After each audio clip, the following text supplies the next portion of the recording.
All right, so let me just show this.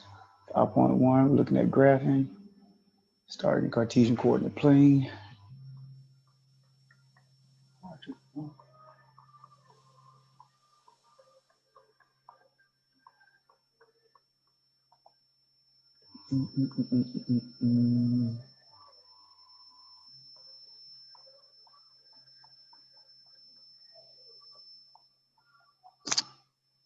Uh,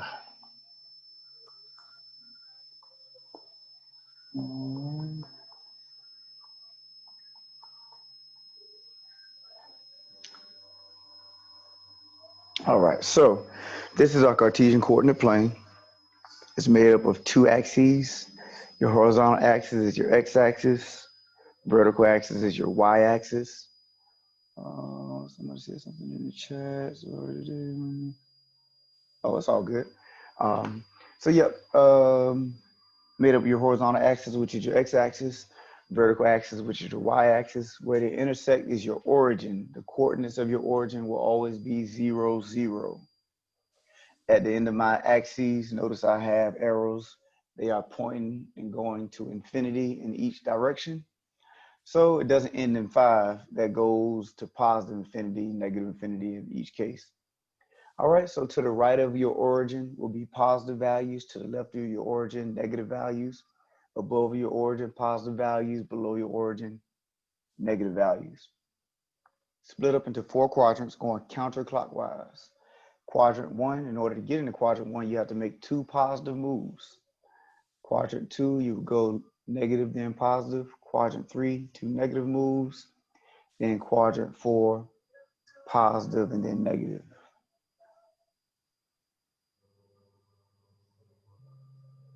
We will graph of what we call ordered pairs. We call ordered pairs because the order matters. And it's always your X move first, then your Y move. Horizontal, then vertical.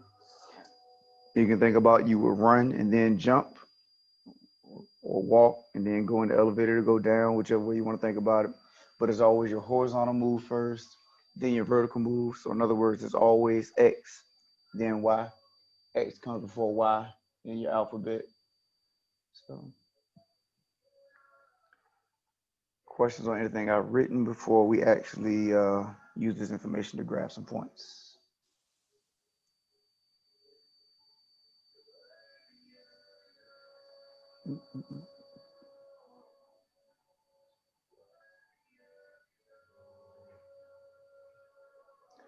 All right, so let's scroll up.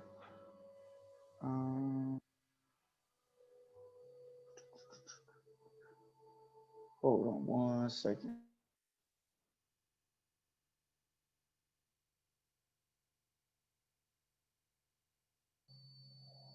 All right, so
all right, so let's look at graphing these points. These are just generic points I just picked out at random.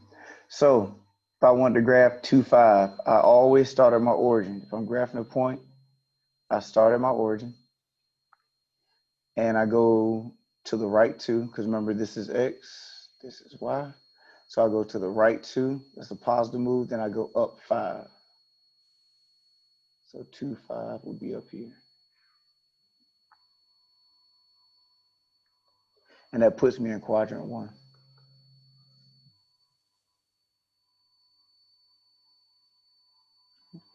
Next one, once again, you start at your origin. I'm looking at -1, -3.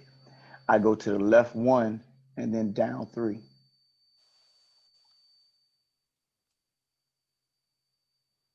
And that puts me in quadrant 3.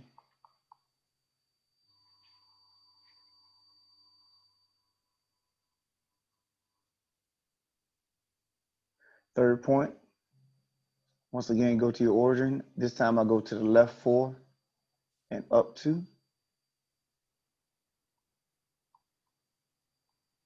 Puts me in quadrant 2.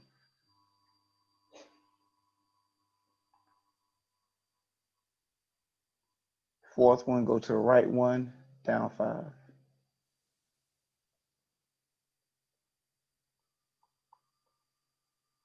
It's quadrant 4.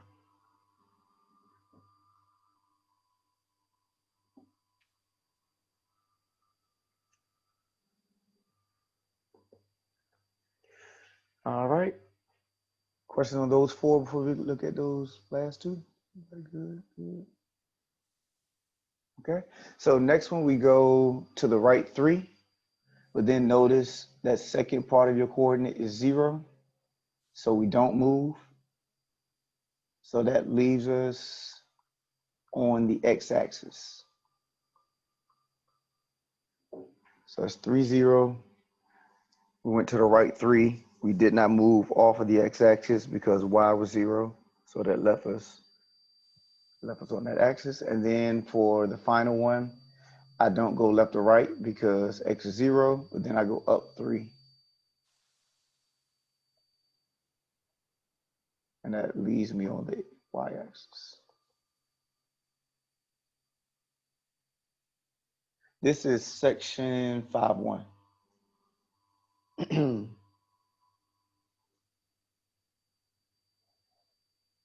Question is on plotting points.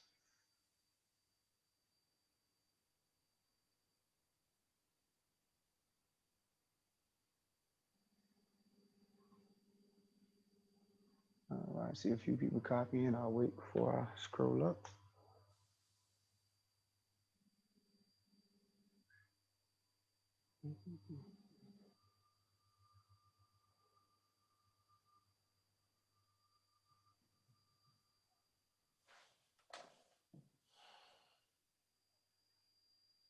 All right, so the other thing in this section.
All right, so order pair is the solution of an equation if the equation is true after the ordered pair is plugged in.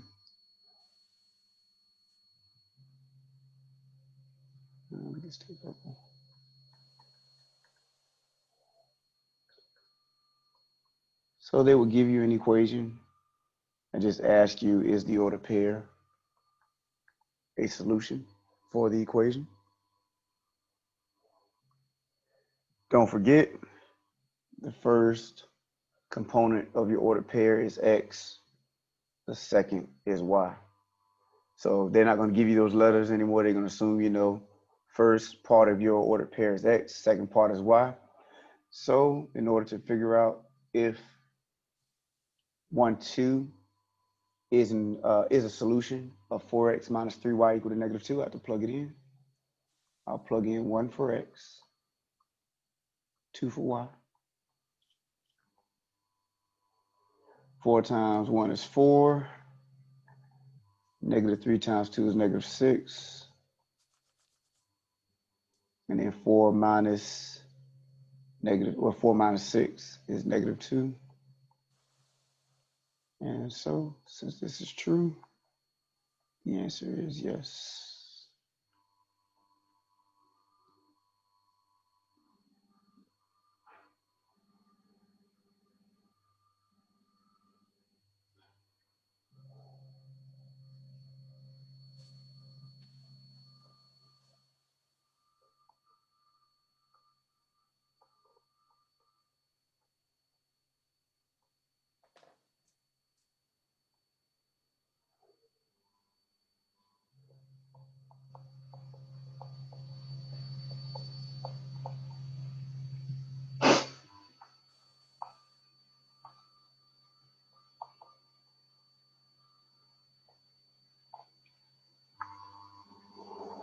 All right, so there are infinitely many solutions to a linear equation.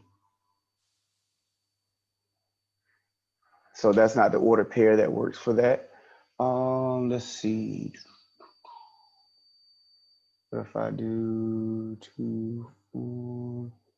I'll find another one. But anyway, there are infinitely many solutions. So just because you found one ordered pair that is the solution does not mean that is the only one. So you can never assume they give you 2 options. Make sure you try them both. You can't just say, hey, this one doesn't work, so the other one works, or this one works, so the other one does not work. Yep. Do another one. Let's see if I had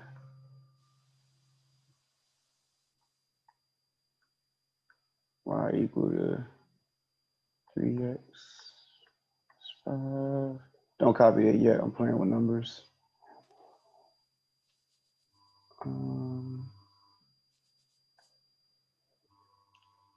Let's go.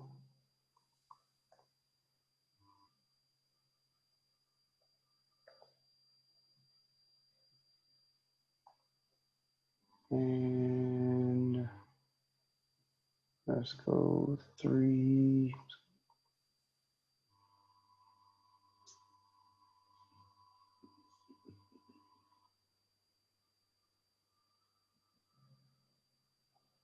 I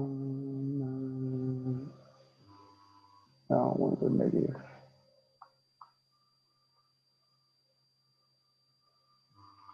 Okay, so let's try these two. We have 2, 3, and 3, 4. And we want to see, are they solutions of this equation?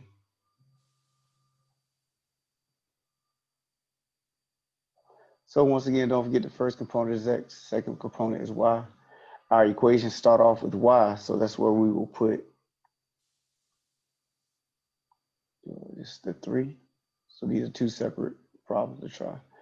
So that's 3 for y, 2 for x.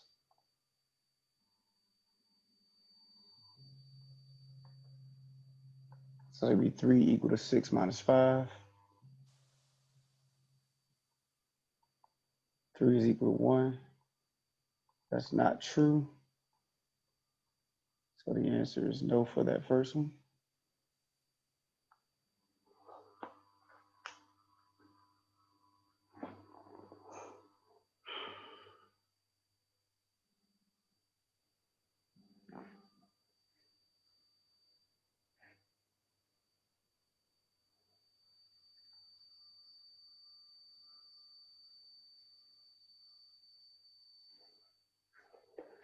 All right, next one. Same equation, but different ordered pair. So this time 4 is in for y, 3 is in for x. So that's 4 equal to 9 minus 5. 4 equal to 4. So that one does work. So that means 3, 4 is an ordered pair.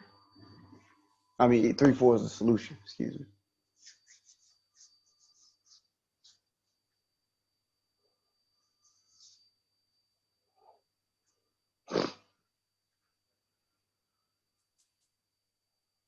All right, questions before we go to the next thing?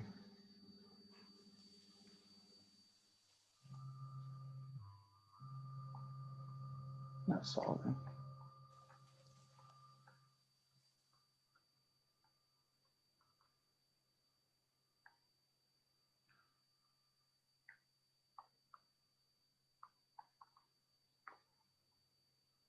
All right, so now we're going to get into graphing linear equations. So linear equations, the key word in linear is line. So what we're trying to get with our graphing here are going to be straight lines, no zigzag, no curve, no Z's, no D's, just straight lines in our graphing when it comes to these equations. So we're going to have 3 methods that we'll be able to use.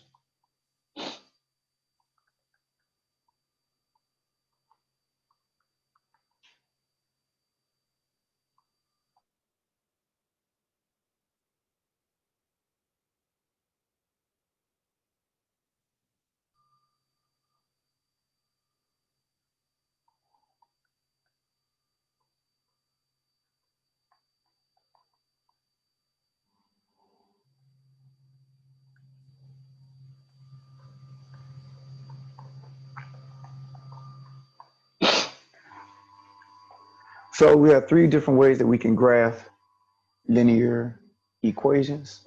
One is by creating an XY chart, which is what 5.2 talks about. Second way is to use your intercepts, which is 5.3, section 5.3.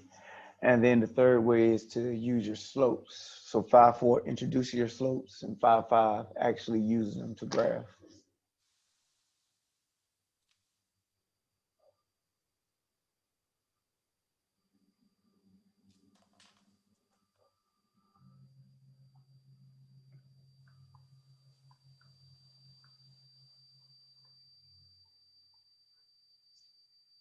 All right.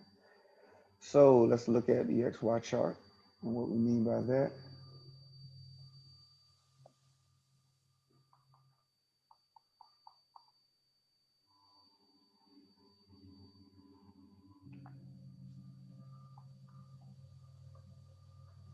All right, so if I wanted to graph the equation y equal to 2x plus 1, I would create an XY chart. I would choose 3 values.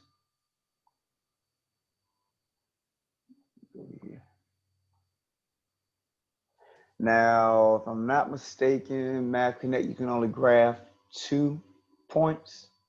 I'm just used to doing 3 points because, back in my day when we didn't have all this computer stuff and we used to chisel our math in tablets, we used to always do 3 points as a as a reference. So just in case one were to mess up, we have a third point to check ourselves, like system of check. So that's why we always did 3. But I believe in Connect Math, you only have to graph 2 points. But there's nothing wrong with having an extra point. So -1, 0, and 1. And don't forget, you choose those values. You can do 1, 2, 3. You can do 1, 1,000,000, 1,000. Just remember that whatever you choose, though, you have to graph it. So you do want to make sure they are near each other, and you do want to make sure it's an easy calculation for you. Wouldn't make sense to choose difficult values if you didn't have to.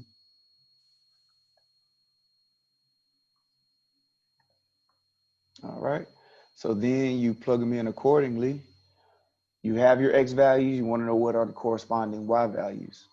So y is equal to 2 times -1 plus x. You're just substituting in -1 where you see x. And remember I said it doesn't matter what values you choose. I'll show you in a second as to why that is the case. So that'll be -2 plus 1, which is -1. Just so happens that in this case, when x is -1, y is -1. Plug in 0.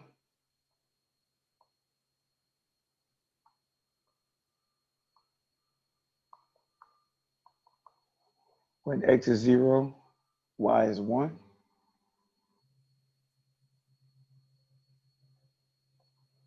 Plug in +1. When x is 1, y is 3. So before we go to graph, questions on what we've done.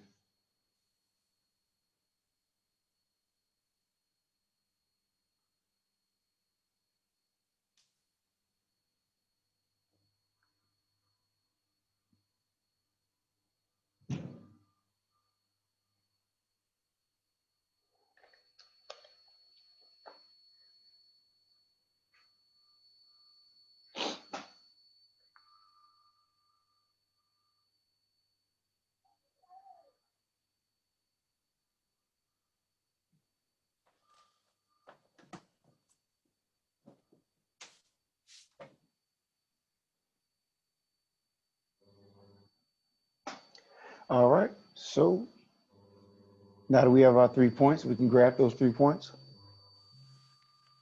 Just like we graphed those random points that I had initially as an example.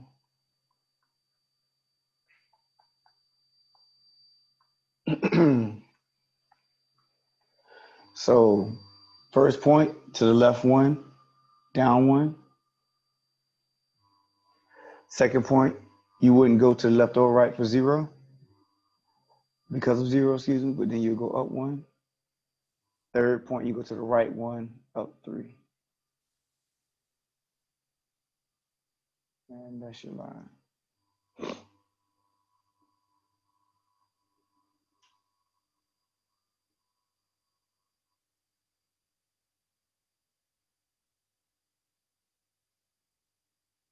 All right, so notice we have arrows going in each direction.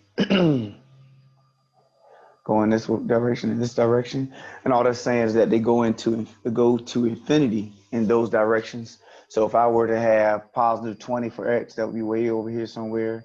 It would give me a point up here that would still connect with the line. If I had -100, it would be all the way to the left, but it would give me a point that's way down here that would still connect with my line. So I would get the same line regardless.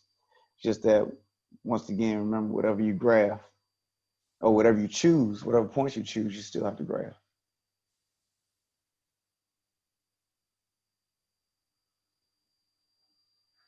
All right. Questions? Any questions?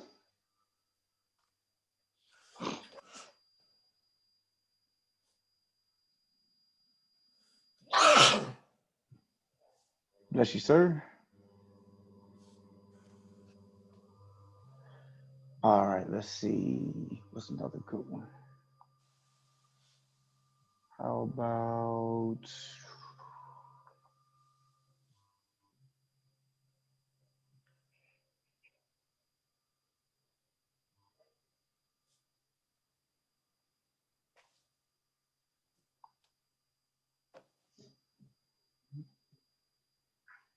all right, let's look at -3/5 x plus 2.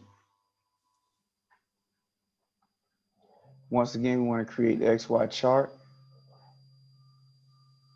Now, I do want to be strategic in this case in what values I choose because I have a fraction involved and I don't want to have to graph a fraction or graph points that have fractions in them if I don't have to. So what I need to do is choose values for x that will cancel out the fact that I have a fraction involved.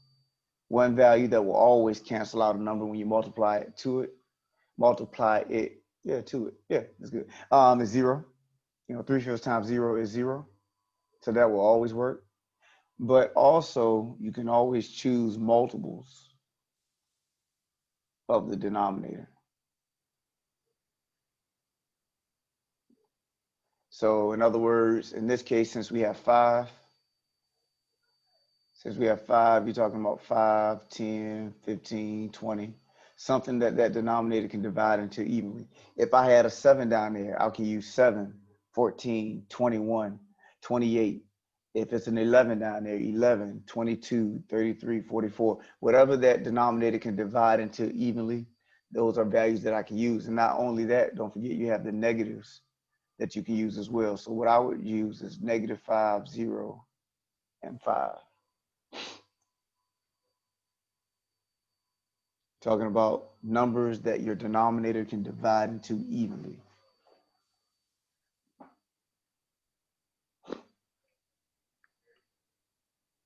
All right.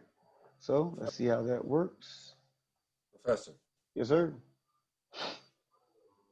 it just hit me while looking at it. Can we use the same technique of clearing fractions before we do it? In this case, you wouldn't want to because you're adding an extra step Okay. because that 5 is not going to disappear. Remember, you have to multiply 5 to each term. So that means you're going to multiply 5 to this y. So either way, you're going to have that 5 involved. So Hmm. this way eliminates that 5 altogether. Okay. Yeah. So, like I said, you could use that method. It just would be adding an extra step. All right. So if we were to do plug in, let's say negative 5 for x, negative 3 times negative 5 is 15. Or if you wanted to cancel out first, you could. Just depends on how comfortable you are with your fractions. 15 divided by 5 is 3. 3 plus 2 is 5.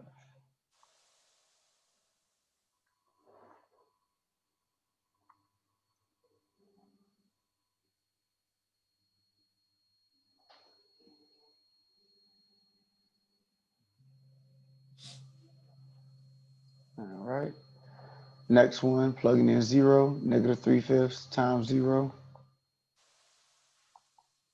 That's 0 plus 2, which is 2.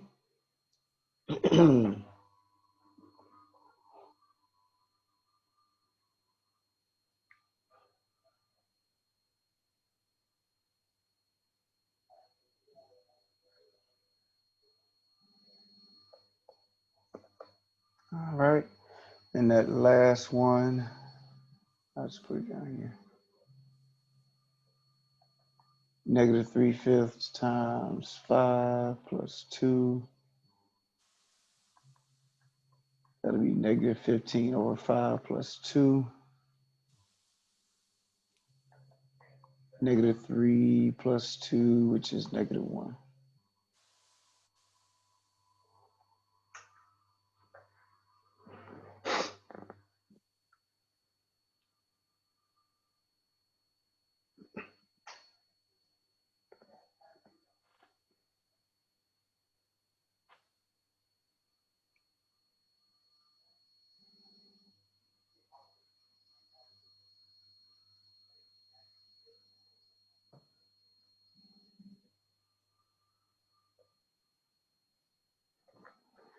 All right, questions before we go ahead and graph.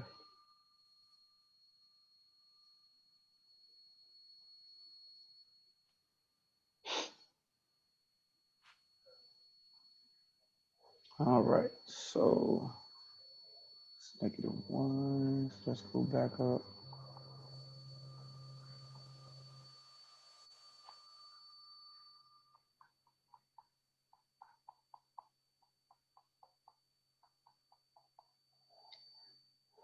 All right, so to the left 5, up 5 is our first point. Puts us in quadrant 2.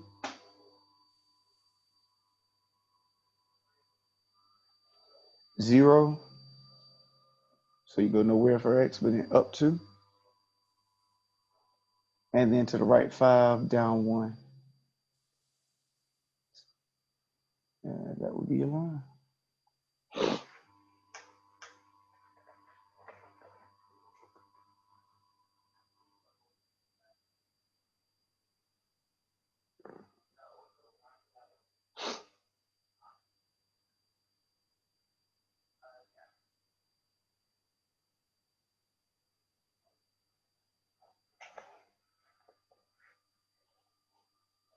All right, questions so far? Got it good. All right, so that's that method. I'm gonna look at one more method before we close out. Once again, as always, try the stuff out, see if you get stuck on any of it.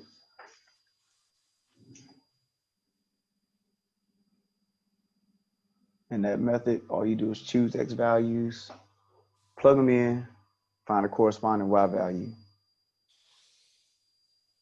and go from there.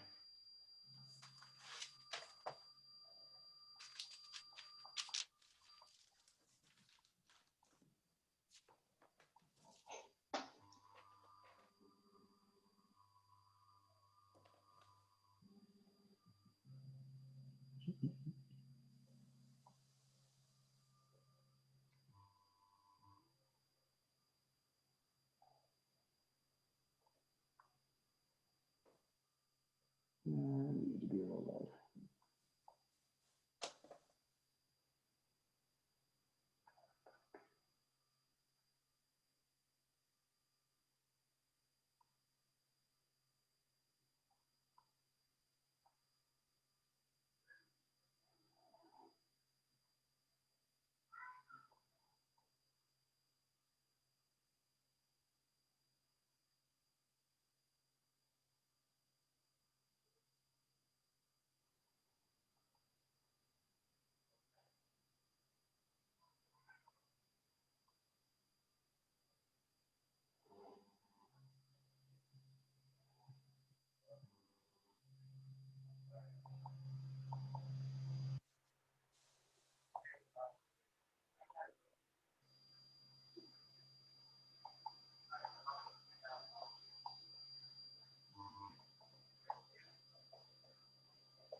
All right, so your x-intercept is where your graph crosses or intercepts the x-axis.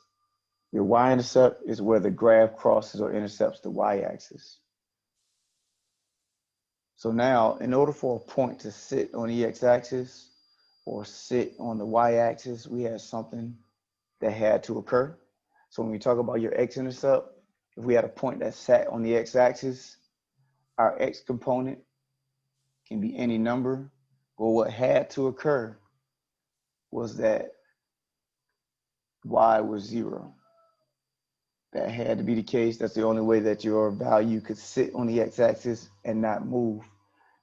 So the characteristic of all x-intercepts is that y is always 0.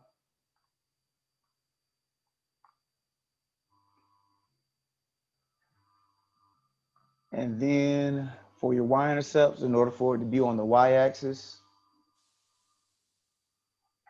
and it not move from left to right, that means x had to be 0.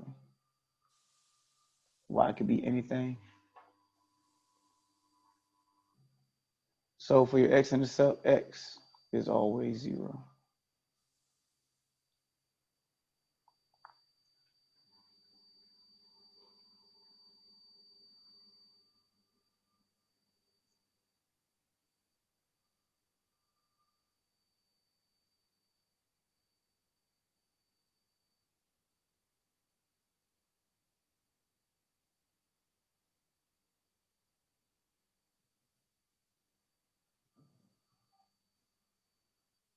All right.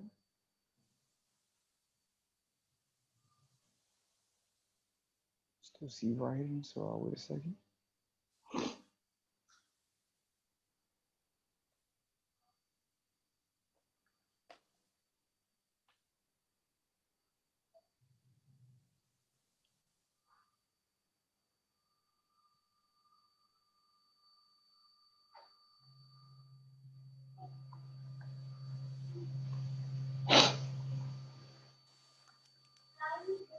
Let me write that better.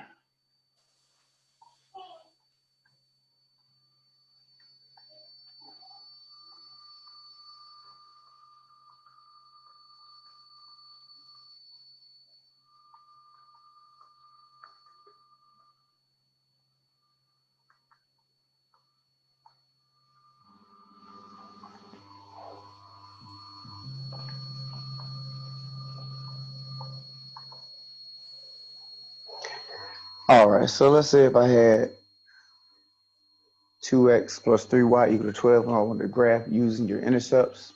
So this method is best used when these two values can divide evenly into the third one on the other side of the equal sign. In other words, your coefficients of x and y, you call coefficients. The numbers that are sitting in front of your variables are called coefficients. So when the coefficients can divide evenly into this constant is when you would most definitely use it.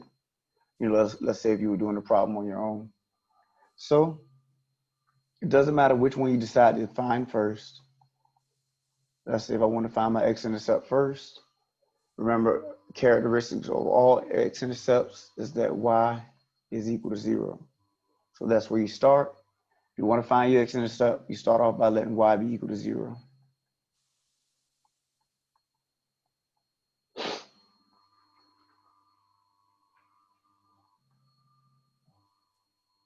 Three times 0 is 0. So that leaves me with 2x equal to 12. Solve for x by dividing by 12. Divided by 2. X is equal to 6. So my ordered pair is 6, 0.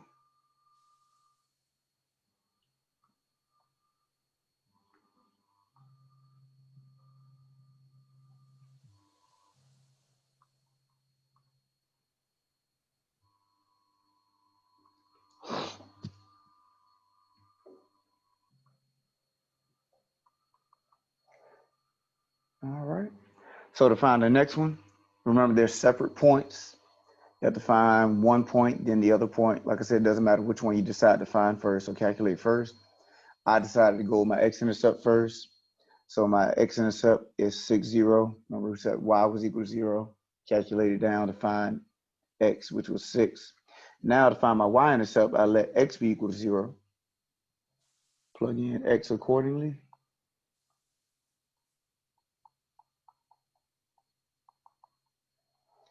Two times 0 is 0. 3y equal to 12. Divide by 3. Y is equal to 4. So be careful here. X comes first all the time. So this would be 0, 4 as your ordered pair. So are there any questions before we graph?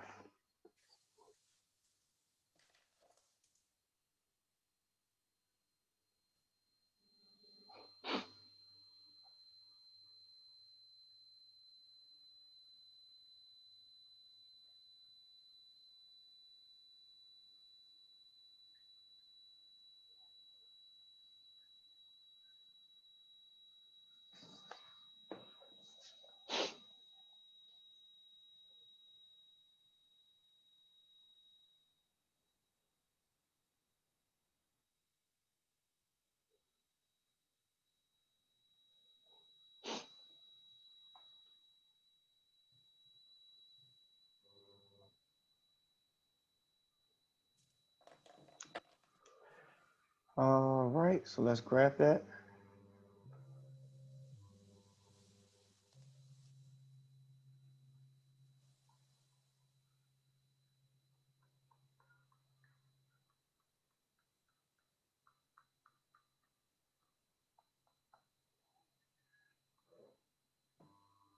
First point is 6, 0, so I'll go to the right 6 and leave it there.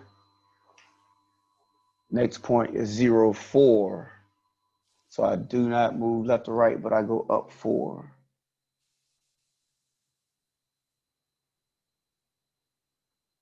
And that's my line.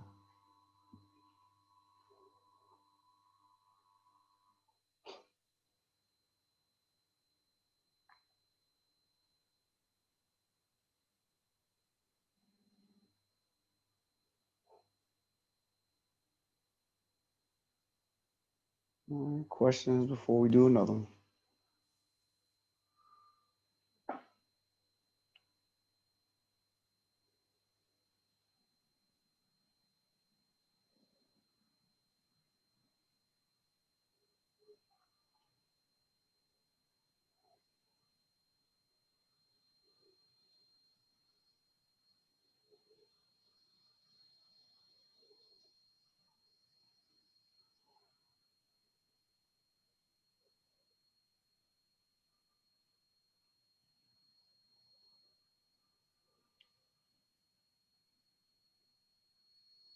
All right, let's look at one more. Let's go. Yeah.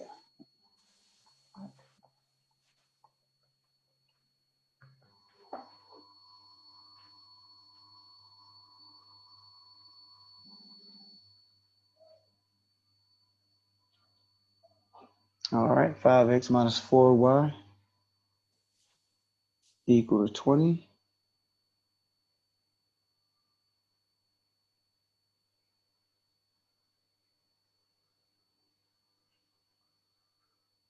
All right, so once again, you start off with finding one of your intercepts. If I'm looking for my x-intercept, letting y be equal to 0. 5x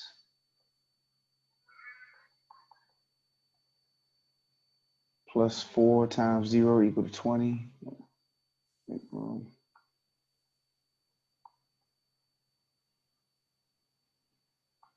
4 times 0 is 0. 5x equal to 20. And that should be a minus sign. I made a mistake, put plus, but it's not going to matter in this case, but either way. Divide by 5. X is equal to 4. Ordered pair is 4, 0.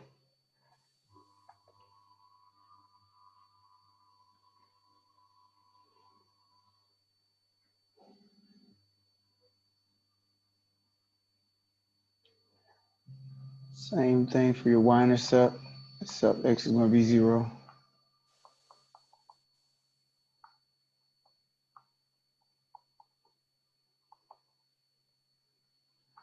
5 times 0 is 0. Negative 4y equal to 20. 5 by negative 4. Notice that negative, that minus sign is staying with us. Don't lose it. A lot of times people will lose that negative. And so y is equal to negative 5. Ordered pair is 0, negative 5.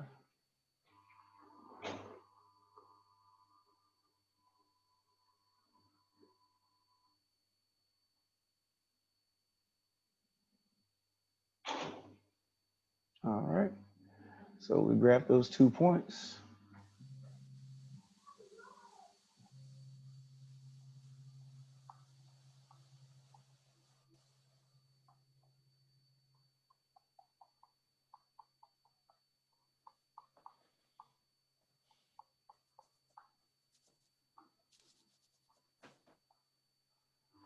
All right, so that's 4, 0. So you go to the right 4 and stay on your x-axis. Then the next one is 0, -5. You don't move right or left, but you go down 5. And connect your dots.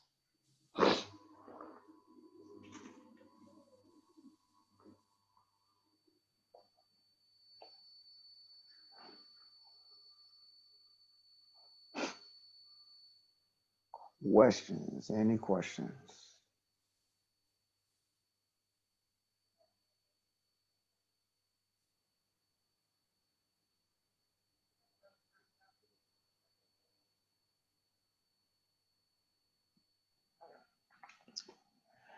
All right. So that is 5, 1, 2, and 3 actually. So they made these chapters or sections short on content. So that's good for you guys to be able to get your practice in and get out of a certain section and stuff like that. So as always, try the stuff out, see if you get stuck. Questions, you can always ask them on next class or through email. Next class, we'll look at the third way to graph these lines, and that'll be through using our slopes. That's in 5, 4, and 5, 5. Notice that we're still getting the same lines. So it doesn't matter which method you use to graph your lines, you'll still get the same lines regardless. As far as, in other words, 5x minus 4y equal to 20. I will get the same line whether I use the XY chart, intercepts, or if I use the slope method. So either way, I'll get the same line. So I don't want you, just trying to throw it out there. When you're doing this on your own and that you don't have specific directions. So let's say you get out of this class, you can use whatever method you like. When you're doing the problems for homework, of course, they're going to ask you specific directions because they're trying to emphasize the methods and the practice of the methods. So yeah, try the stuff out, see if you get stuck. That is it for today. If you don't have anything else as far as questions are concerned, I will see you guys on Thursday. Thank you, Professor. Thank you, sir. Thank you all for showing up and coming on out. Thank you, Professor Tucker, and I'll see you next time. All right, sounds good, sir.